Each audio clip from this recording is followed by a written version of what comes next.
Hey guys, what you are about to hear is going to blow your mind. Everything that we gave to our dog, we actually tried on ourselves first. But vet stopped me and she said, "Do you give him fenbendazole as well?" And I was like a little bit shocked. So I tried Ivermectin, I tried fenbendazole. It got me thinking that maybe they do know more about this stuff, but they only speak up if you bring it on. And I'm just hoping that my family is not gonna see this video, because tell me if you know any wild animal that got a cancer. He's alright now. But first, what happened is my wife joined that Facebook website. This is the website of a small community of people who have problem with their pets going through cancer. They just discovered that their dog have a cancer or pet and they don't know what to do. And it happens that me and my wife, we treat our dog with some medications, which is Ivermectin, Fenbendazole and Methylene Blue. And they ask a lot of questions like, how you guys doing it? Like, how often do you give it to your dog? And all of that stuff. So I hope this video will explain some of the stuff that we do. And yeah, and instead of keep asking, you can just listen to it. But first thing, just to be clear, this is not a medical advice. Everything we do is just our story, how we help our dog to go through the treatment, and we don't suggest anything. I don't suggest anything. It's not an advice, and you should not give any medications to your dog that were not consulted with your vet. We asked our vet what to do, and whatever we do, he's fully aware of that, and he's alright with it. So let's begin. Everything started around 2 months ago. We were about to go for a trip, and I called my dog. He was next to the car, and I told him, "Mate, just jump on, let's go." And he was standing there just looking at me. And then I knew that something's going on with him. He couldn't, get the message through. I'm telling him, jump on. And he just looks, he doesn't know what to do. So I had to lift him up and put him to the car, which never happens before. He's always super duper happy to go for a trip. So the next day we booked an appointment with a vet. It wasn't his regular vet, it was just like some sort of animal hospital that we took him there because they have a time to see our dog. They ran some tests, they did the blood work, they've done USG, they gave him a dripper. They realized that he's got an internal bleeding from his spleen, and most likely without the surgery he won't survive a couple weeks, the most 3 months. That was the most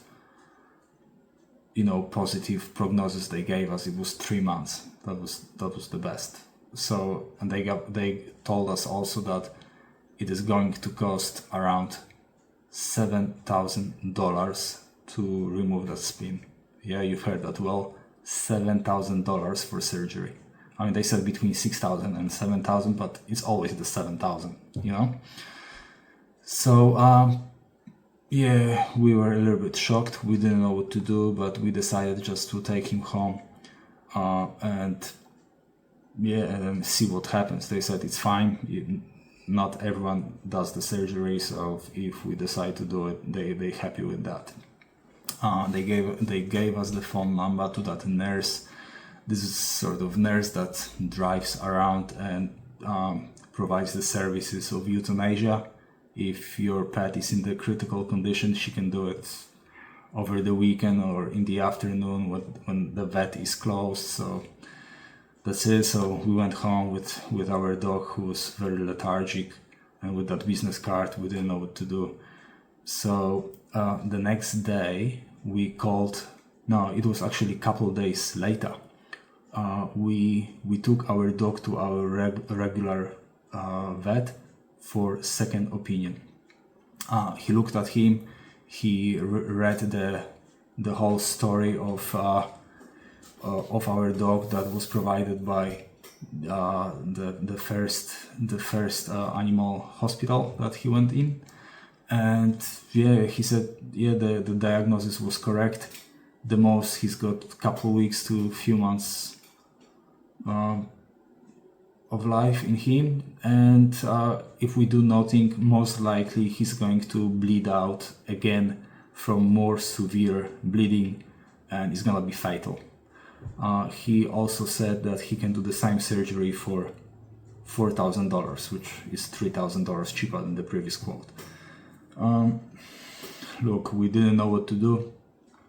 At that moment, I'm looking at my wife. She's crying. You know, she's loving that dog to bones. And and we decided to go ahead with the surgery. Hey, Yogi. Hey, mate. This is Yogi. This is my dog. So and we asked that veterinarian about those unconventional medications that you can give. Oh, my dog is drinking water. We asked him about the Ivermectin, Fenbendazole and Methylene Blue, and what's going on. Our vet, he's a qualified pharmacist as well. He's not only a vet, he's got double degrees, he's pharmacist as well. And he said, all right, if you want to give it to him, you can do it. Just stay on low doses and do some breaks in between. So there's no high level of toxicity in his system. Then I'm thinking high level of toxicity, if you would go ahead with chemo or ivermectin, they both toxic, then in high doses. So what's the point? Either or.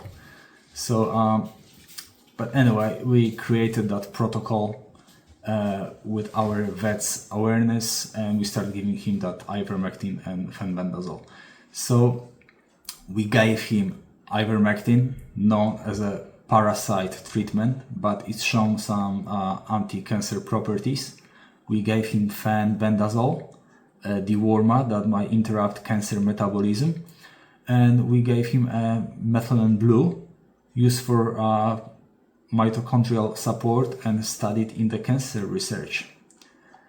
We gave it all in small rotating doses, and we gave it to him to actually stop spreading the cancer in his system, because after the internal bleeding he had, it was most likely the case was that blood, infected blood with that cancer cells, could spread over other organs and produce more cancer in other organs. So we watched him closely. There was no side effects. We stopped a few days before the surgery, and now it's gonna be maybe funny, maybe I don't know, weird, but everything that we gave to our dog, we actually tried on ourselves first. So I tried ivermectin, I tried fenbendazole, I tried methylene blue, and actually my doses were much higher because I'm around 80 kilos. My dog is around 20, just over 20, so my doses were 4 times higher than his. And to be honest, I felt nothing. I tried it. I didn't feel weird in my stomach, in my body. I didn't have a headache, nothing like that. It was normal. I felt completely okay, so that was fine.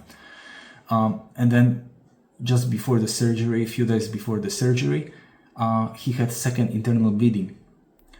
But it wasn't actually severe, like vet said. It was very mild.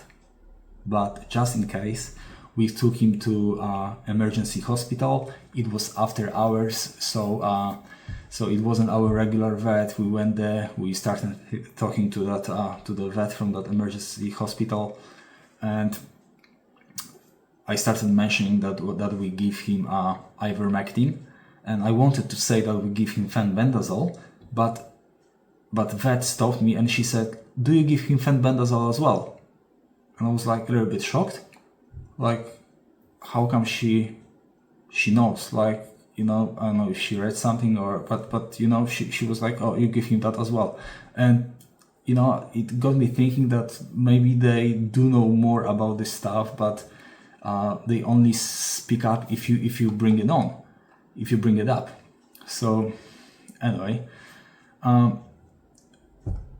few days later there was a surgery. Surgery went well. The spleen that they removed, this is the spleen. You can see the tumor there. There's like that big bubble in the middle, and there's like a lot of other bubbles around. That cancer, doctor said it was 1/3 of the whole spleen. And normally spleen is one big smooth organ in one piece. So all of those, you know, all of that stuff that you can see on that spleen is actually tumor or cancer. And they cut it into 3 pieces to send it to lab. I don't know why, but anyway, to check it in lab if it's really a cancer. So that's what it is. His first emergency visit in the hospital was $1,500. The surgery was $4,000. Then another hospital a few days before the surgery was another $500. Medications here, medications there, like everything. It was over $7,000. Crazy stuff, and you don't realize how much that costs. Because you pay a little bit here, you pay a little bit there, like you think, oh, maybe this is gonna help, maybe after this visit it's gonna be better, maybe this and maybe that, and then everything grows. Like, so guys, you never know when it stops, and once you start paying, you just keep going. And I'm just hoping that my family is not gonna see this video, because if they would know that they spent $7,000, gosh, I don't know.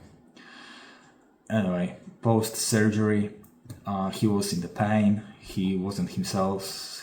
Obviously, he was that much like knocked down. He was laying down. He was in constant pain. You could see him like whining all the time, and he didn't even have strength to lick his wound that he had on his stomach. So he wasn't good. He was on some medications, pain relief and stuff like that. And now, almost a month after the surgery, he's alright. He's like new himself. He changed his style. He's crazy. He's like nothing happened before. And let me show him.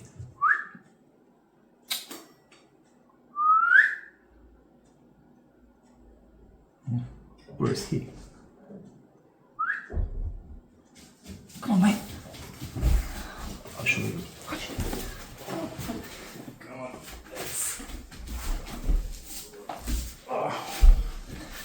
Oh, this is Yogi. Yeah? Yogi.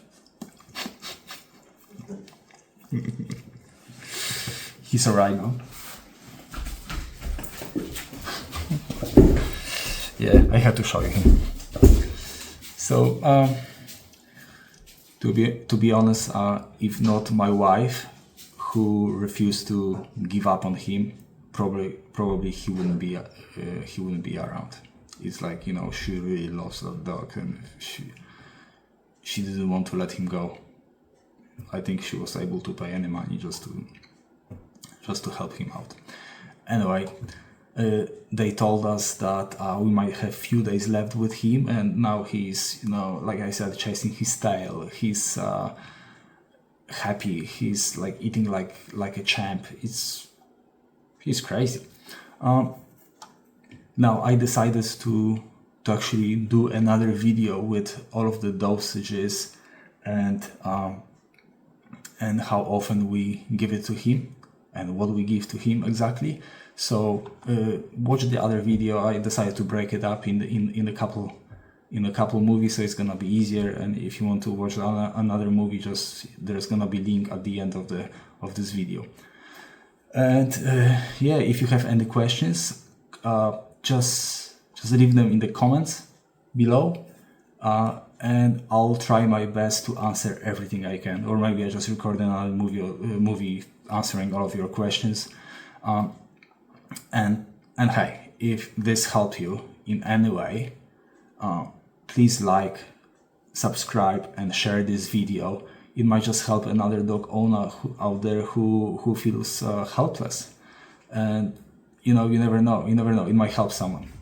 So if you want to see if you want to see the exact dosages for fenbendazole, ivermectin, and methylene blue, just watch the other movie. And I think I'm going to upload weekly videos just to show you guys how he's going, like through that treatment. Because if they said there's maximum 3 months left after the initial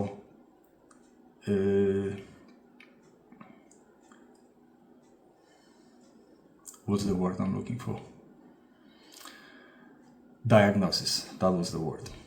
So if they said there's 3 months left after initial diagnosis, even with surgery, it means that in 1 month he should be away.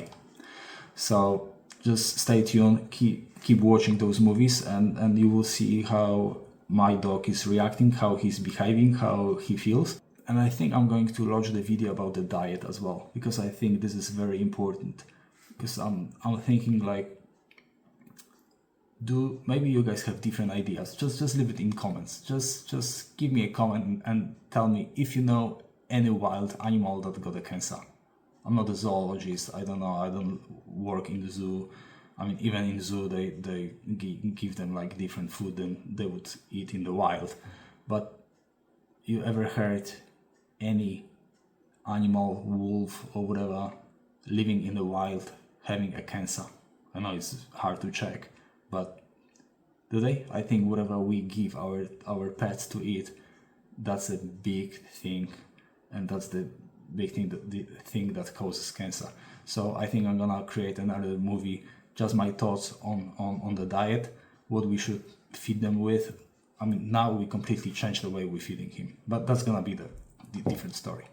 So thanks for listening to our story from both of us. Take care of your animals and take care of yourself, all right?